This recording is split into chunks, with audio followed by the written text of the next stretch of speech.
Praise the Lord. Greetings to you all in the holiest name of our Lord Jesus Christ. My name is Feba John and I am studying at B.Sc Nursing 3rd year at MGM University, Mother Teresa College of Nursing, Aurangabad, and I am also associated with iCPF Aurangabad chapter. Today I would like to share with you one of those biggest questions which I have always had in my life. But before that, I would just want to tell you something which we all experience in our life. I've always thought that if I was on heaven, I would not have had to struggle with the people which I have to struggle with in this earth. Maybe there will be much more harmony and peace. People will be laughing and giggling and having fun with Lord. And there will be a great life out there. Because there's no presence of Satan, we'll be really enjoying each other's presence with our Lord. But the toughest part is we are at earth. And this earth belongs to Satan. So the biggest task that we have is to stay in this earth and to keep ourselves away from the filth and from all the wickedness which comes by our way. So I always, to compensate this, used to ask my Lord, that Lord, how far is too far? By this I mean that Lord, what is the landmark that I should be having in everything? What is the cliff from which I should aware myself so that I would not fall down? I always was struggling with this question. To compare this, I would like to share with you one verse from the Bible, and that is from Genesis chapter 3, verse 2 and 3, where if you notice, you'll find that Eve is having a conversation with Satan, who appears to her as a serpent. And she is basically instructing him what God has commanded her. She certainly says that the Lord said that we can have all the fruits from the trees in the garden except for the one which is situated at the midst of the garden. And she adds by saying that you shall not eat nor even touch it, or else you will die.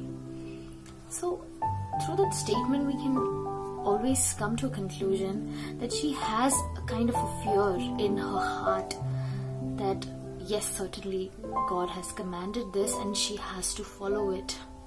But as we all know that as the time passes by, she falters by the commandments which God gave her.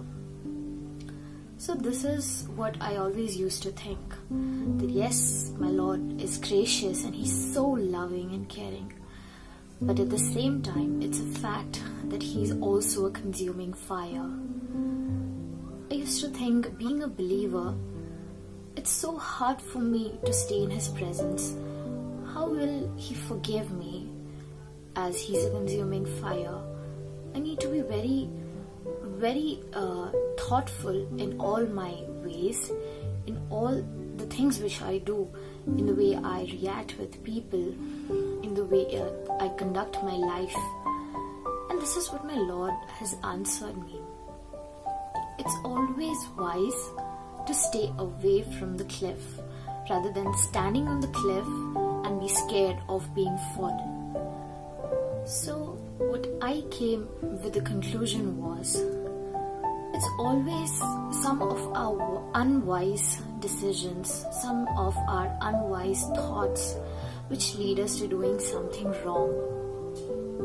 Definitely all of a sudden we don't end up in doing something wrong. It's somewhere that we have been doing something unwise, many such unwise decisions, many such unwise thoughts of ours, which might lead us to do something wrong, which might lead us to fall off from the cliff. For example, we are driving a car, and if we break the rules, and if we are going by the wrong side, we're definitely prone to go and end up with an accident.